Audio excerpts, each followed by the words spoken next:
Readings of Almighty God's words on the pursuit of the truth. How to pursue the truth. 5. Being meticulous and scrupulous in doing things. Carelessness is a defect of humanity. Then, being meticulous and scrupulous in doing things, and also being able to grasp the core, key points, being able to identify where problems lie and see through to the essence of problems. Is this a merit of humanity? The attitude of meticulous people in doing things is fairly proper. They are quite meticulous and earnest in doing things. They are able to quiet themselves and not be rash. This is a merit of humanity. Although a person possessing this merit of humanity can undertake full-time work, if they are too slow in doing things and the efficiency of their work is not high, then the results will not be very good. What does this involve? It involves caliber, one of the innate conditions. Do you think that anyone who is meticulous can necessarily do good work? This view is incorrect. Some people are too meticulous in doing things, to the point of being a bit neurotic. For example, when washing vegetables, they wash the front side of the leaves and then the back side, remove every yellow leaf, and cut out every insect hole, ensuring that the vegetables are washed completely clean. Being very meticulous in doing things is a merit of humanity, but if one is excessively meticulous to the point of being unprincipled and doing overly trivial things, then it becomes unnecessary and inefficient. This indicates poor caliber, being unable to accomplish things, and being incapable of shouldering work. Some people who are meticulous in doing things grasp the principles, grasp the core, key points, act quickly and nimbly, with swift judgment, and are able to solve problems rapidly. This is having good caliber. Being meticulous in doing things does not equate to being efficient in doing things, nor does it equate to achieving good results in doing things. It only means being able to remain focused patiently, being quiet, not being rash, and not being ostentatious, and not being reckless. At most, this is only a merit of humanity, and falls short of good caliber. Some people are quite meticulous in doing things, appearing quite conscientious, neither rushed nor flustered, and quite quiet. However, they are inefficient in handling matters, unable to prioritize things based on importance and urgency. They latch on to some insignificant task and work on it endlessly, making others feel anxious and exasperated, wanting desperately to give them a good kick. They work too slowly, with no efficiency at all. They are simply good-for-nothings. A person with normal survival ability works 10 or 20 times faster than them. They do things too slowly, and no matter how much they do, they cannot find a method, cannot find principles, don't have the knack, and lack efficiency. A task that should take 1 hour can take them a whole day. A task that should take 1 day can take them 5 days. And a task that should take 5 days can take them 10 days, which makes you feel both angry and exasperated watching them. Some women are sluggish in handling matters. Knowing full well that they need to go out to take care of something soon, they still insist on washing their hair, In washing their hair, they can't find a method. Instead of washing all their hair at once, they wash it strand by strand, and after half an hour, they are still not finished. Aren't they crazy? Because of washing their hair, they end up delaying proper matters. The more pressing the matters are, the less urgency they feel, and they even focus on handling those insignificant matters, delaying the important ones without feeling anxious or worked up. If you urge them, they even have a pile of excuses. How can I just leave these proper things undone? When you see such people, what do you think to yourself? You would want to give them a kick so badly. Don't such people deserve to be kicked? For people like this, even if there is work to be done, there is no need to have them do it. They work too slowly and are too inept. When you see such people who do things at a snail's pace, do you feel anxious? They say, "I am meticulous in my work." I say, what use is your meticulousness? Others are not much less meticulous than you, but they do more work than you and do it better. Can your meticulousness achieve results? This is the key. If you are meticulous in doing things and also achieve efficiency and good results, then that meticulousness has value. But if you are just meticulous in doing things and in the end achieve neither results nor efficiency, is that useful? It's useless. Some people are extremely meticulous in making clothes, but they can never get the sizes right. They cannot judge accurately whether the clothes would suit the intended wearer. They cannot tell if the sleeves are too long or too short, or if the clothes are too tight or too loose. They don't know the standard cuff width, and they don't know if the collar is suitable. The clothes made by such people will certainly not be up to standard. If one is both meticulous and principled, this truly is a merit of humanity. But if one is merely meticulous and has no principles, is unable to grasp the key points, and always makes a fuss over trivial matters and pointlessly ruminates on them, this is annoying. The word meticulous is generally considered a positive term by most people, but not all instances of meticulousness are merits. It depends on the situation. Some people are meticulous in a blind way without any principles. This is not meticulousness, but being neurotic and unable to grasp the key points. It indicates poor caliber, and it's being unable to find a knack for doing things and unable to grasp the principles. Therefore, in my view, although meticulousness as a manifestation or way of doing things is a merit of humanity, you also need to look at the caliber of the person. If caliber is not taken into account, then having a meticulous attitude in doing things is nevertheless good. If one has both caliber and efficiency in doing things, and can abide by principles, and is meticulous on top of that, this meticulousness is truly the icing on the cake and genuinely a merit of humanity. Loving to show off. Let's talk about another manifestation, loving to show off. What kind of issue does this fall under?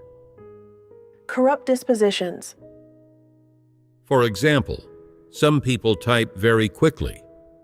In order to let others know they have this strength, they intentionally hit the keyboard very loudly, as if to say, Just listen to the rhythm of my typing, and you'll know how fast I type.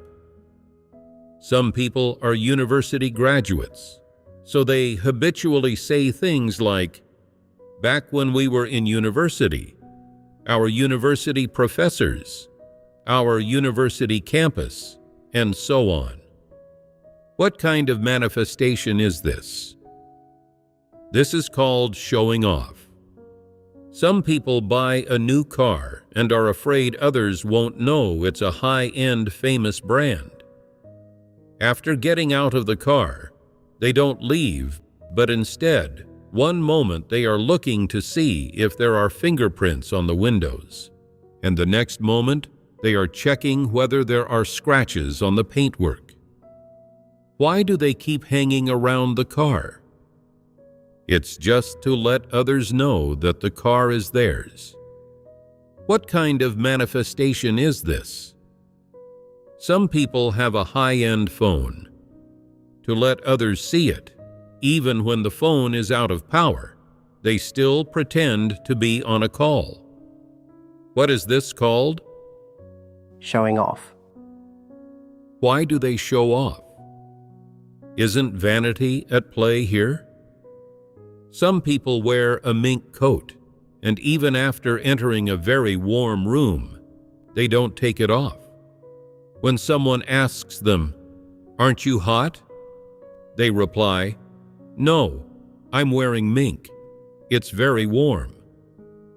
They assume others don't know anything about it.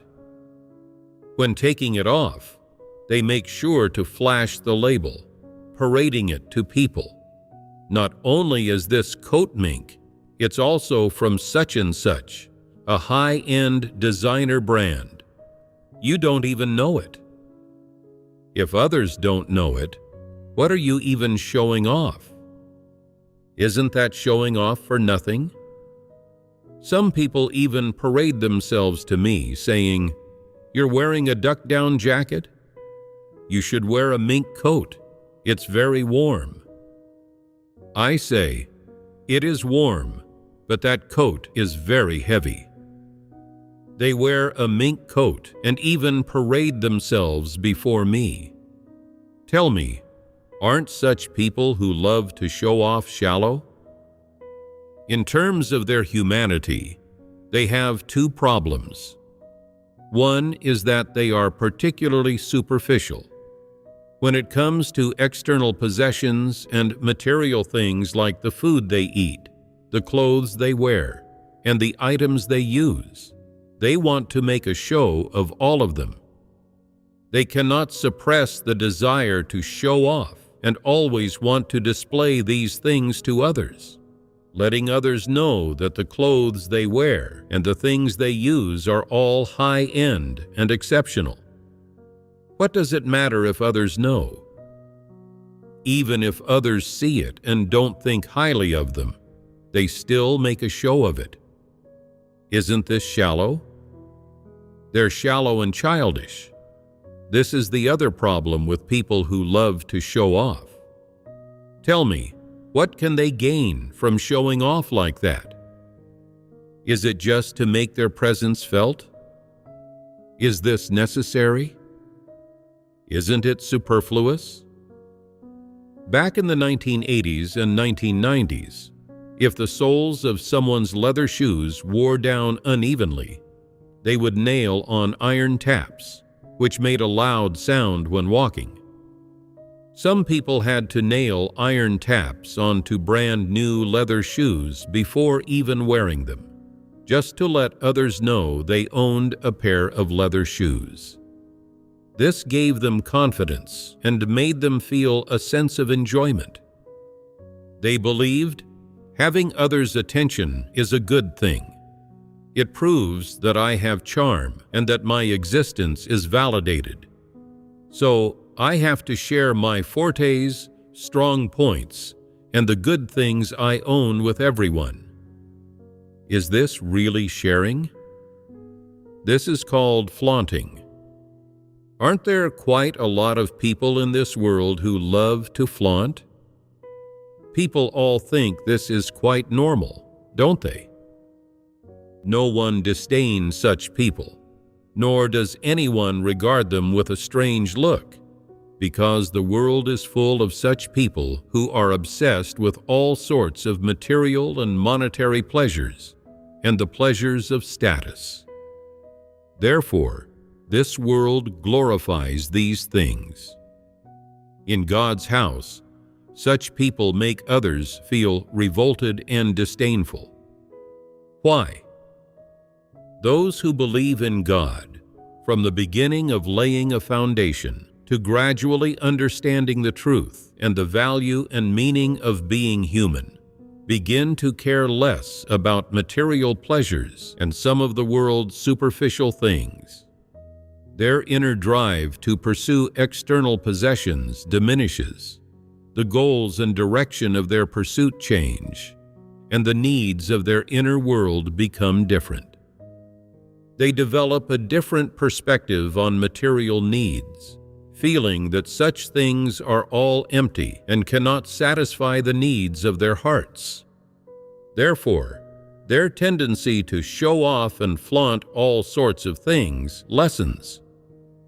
What are some things that believers in God might at most show off or flaunt? They might flaunt things like their skills or strengths. For example, some people who love singing always want others to hear their voices. They say, "Listen to how good my voice sounds." They are afraid that others won't know they sing well, and they constantly want to show themselves off in this regard. In summary, loving to show off is a defect of humanity. It is a manifestation of immaturity, childishness, and shallowness in humanity. When people only understand some words and doctrines and have not truly gained the truth or entered into the truth reality, they are very likely to display the flaw of loving to show off, and this defect of humanity is not easy to overcome. This is because, before people have gained the truth, the things they can show off and flaunt are their capital and self-assurance for living. You have confidence in your self-conduct and motivation in doing things, all because you rely on things like appearance, bearing, strengths, level of education, qualifications, or professional skills to live. Therefore, most people, to varying degrees, display the flaw of loving to show off, and it is not easy to overcome, not easy to rebel against. When people understand the truth and enter into the truth reality, have a certain stature, and care less about things unrelated to the truth, they come to see that there is no need to show off or flaunt, and that these things do not represent that a person has humanity, nor that a person has stature. And of course, even more so, that they do not represent that a person has been saved or is able to submit to the truth and to God. Therefore, for some people who used to love showing off, as they understand the truth and enter into the truth reality, this desire gradually fades, and this defect of humanity is unconsciously overcome and disappears. Take, for example, someone who wears a slightly expensive t-shirt. When it accidentally gets a little dirty, they become very anxious. Someone else says to them, "Why are you so anxious? Won't it be fine if you just wash it?" They reply, "Do you know this shirt costs 200 yuan? They insist on mentioning the price to let others know. Only then do they feel satisfied. If that person understands the truth, they can approach such matters correctly when they encounter them again. They won't mention the price, and at this point, their vanity will be restrained to some extent. Won't this show that their humanity has become comparatively mature and is no longer so shallow or childish? Their love of showing off, this defect of their humanity, will thus be overcome. Disdaining the poor and favoring the rich. The next manifestation is disdaining the poor and favoring the rich. Some people, when they see someone who is wealthy, immediately curry favor with them, saying things like, "Your skin is great. You look good. You're so noble. Even your spit is worth more than us poor folks." When speaking to rich people and those with standing and status, they are especially gentle. But when they see a farmer, they always want to make fun of them, and their words, directly or indirectly, belittle them. They have completely different attitudes toward the poor and the rich. They are willing to cater to the needs of the rich, even to the extent of willingly becoming their slaves. But with the poor, it's a different story. When the poor face difficulties and ask for help, they ignore them. Their treatment of people with low standing and low social status is entirely different from their treatment of those with high social status. This is disdaining the poor and favoring the rich. What kind of problem is this? A defect of humanity. Is it a defect of humanity? What kind of problem within humanity is this? It is a problem of character within humanity, having a low character. When they see rich people, they become submissive underlings, acting in an overly servile manner. When they see poor people, they want to act like they are the master. What sort of creatures are they? Treating people this way shows that they have no principles. Poor people are just a little short on money and have slightly worse living conditions. How have they offended you? Do poor people necessarily have bad humanity? Do rich people necessarily have good humanity? Do people who disdain the poor and favor the rich measure and view others based on the truth principles? Clearly not. They believe that whoever has money is noble and great, and whoever is poor is lowly and inferior. Their standard for measuring people is money. Are such people good people? How is their humanity? When they see a rich person, they put on a fawning grin. When they see a poor person, their face immediately darkens. Their face changes so quickly. They are willing to even carry a chamber pot for a rich person, but unwilling to even pour a glass of water for a poor person. What kind of creatures are they? Aren't they of low character?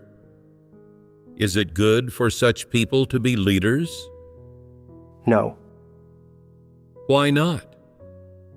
In what ways are they unfit for the role of leaders? They have no principles in how they treat people, and their selection and use of people are not based on the truth principles, but rather on whether someone has social status and money. If they become leaders, they will promote those with status and money. If these people who get promoted are evil people, then evil people will hold power in the church, and that will be a disaster. Such people are not fit to be leaders.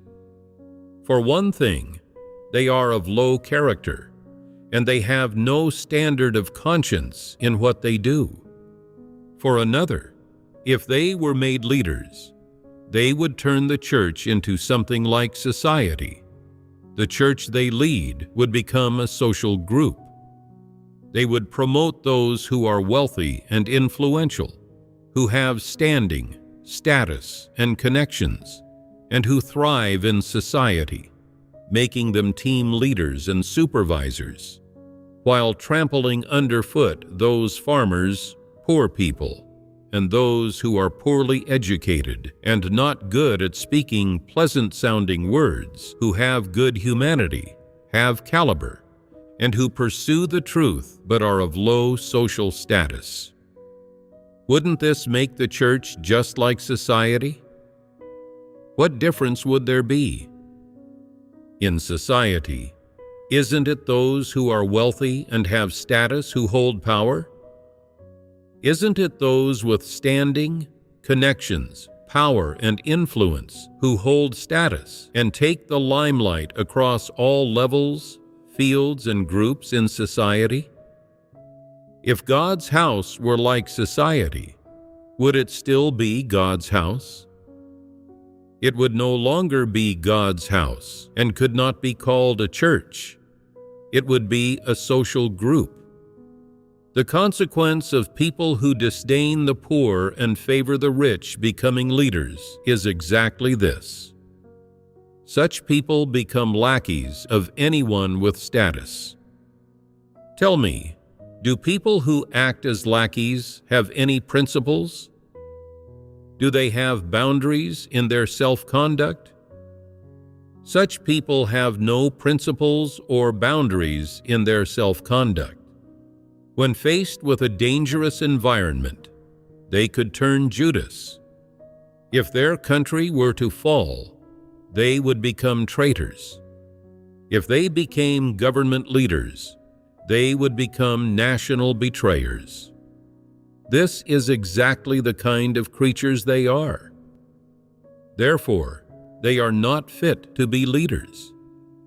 This is because they would not do real work and would harm the brothers and sisters, trampling underfoot all those who genuinely pursue the truth and have humanity, while promoting those with evil humanity, who hold status and are prominent and influential in society. This is directly opposed to the principles of God's house for promoting people. If such people were to reign and hold power in God's house, could the work of the church proceed smoothly and unobstructed? The work of the church and God's chosen people would be ruined at the hands of these people. These people would collude with one another, use each other, and support each other. Brothers and sisters who pursue the truth would be marginalized and excluded. They might even all be assigned to B groups or cleared out, leaving them no way out. Couldn't this be the case? What are the relationships among these people like? When they come together, they call each other buddies, put their arms around each other, and boast about their glorious histories in society, talking about what they can do for each other and then asking what the other can do for them, mutually using one another. How are these people any different from people in society? When they are together, they do not eat and drink God's word, do not fellowship about the truth, do not fellowship about their personal experiential understanding, do not talk about knowing themselves, and do not dissect their corrupt dispositions. Instead, they only talk about how successfully things have gone for them in society, the things they have done that put them in the limelight, their glorious histories, which officials they have wined and dined with, which officials they've curried favor with. All they talk about are these things. Are these people believers in God? They compete with each other over status, background, abilities, and means, while also colluding with and using one another. This is how their relationships are. If you are an ordinary person or a farmer who cannot do anything for them, they see you as worthless, someone who is completely beneath their notice, and you are pushed aside. What do they talk about when they are together? They discuss which brand of clothing has released a new item, what new car has been launched, who bought a diamond of several carats, whose property was auctioned, whose stocks dropped or rose, whose company went public, who ingratiated themselves with government officials, who colluded with what gang, who gave how many gifts and spent how much money to get something done. It's all these things. Tell me, isn't this disgusting? If they are always talking about these things in the church, wouldn't church life and the church's work be disturbed and ruined by them? Tell me, can such people be chosen as leaders? They are opportunists. Once you discover such people in the church, you should expose them and cleanse them away. God's house does not retain such people. Opportunists in God's house are just there to muddle through and finagle blessings. They do not accept the truth at all and do not accept any positive things. Moreover, these people do their duty without any sincerity. They do not want to expend themselves at all and only want to gain benefits. If there are no benefits, they won't do anything. While the brothers and sisters are focused on doing their duties and working diligently, they set aside their duties and busy themselves with personal matters, even indulging in eating, drinking, and having fun. They also often go online and spend a lot of time researching things they like or want the most, such as fashion, beauty and hairstyling, and high-end health products. Wherever they go, they swagger around and deceive others. They seek out people of their kind, and when they find someone similar, they immediately hit it off with them.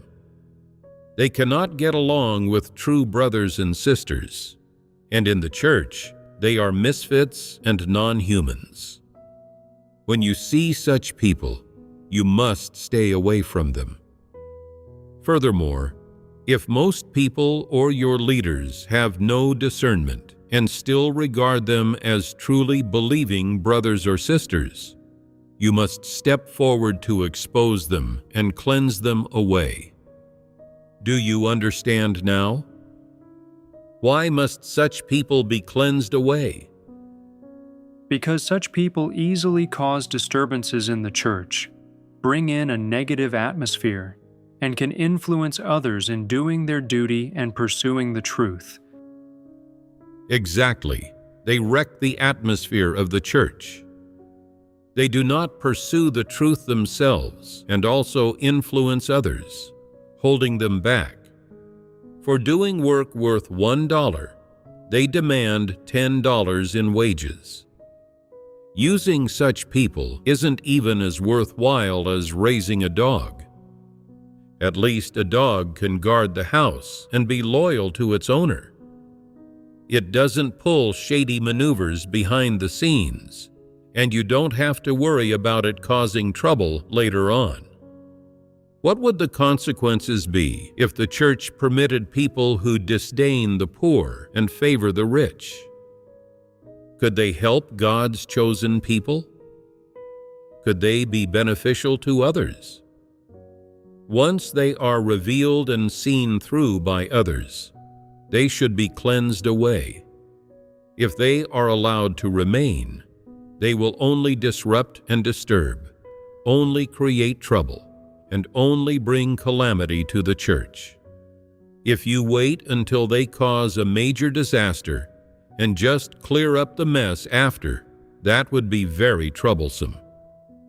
We don't want trouble. We'd rather save ourselves the worry. There are plenty of tasks and duties that people should do. Don't invite these troubles.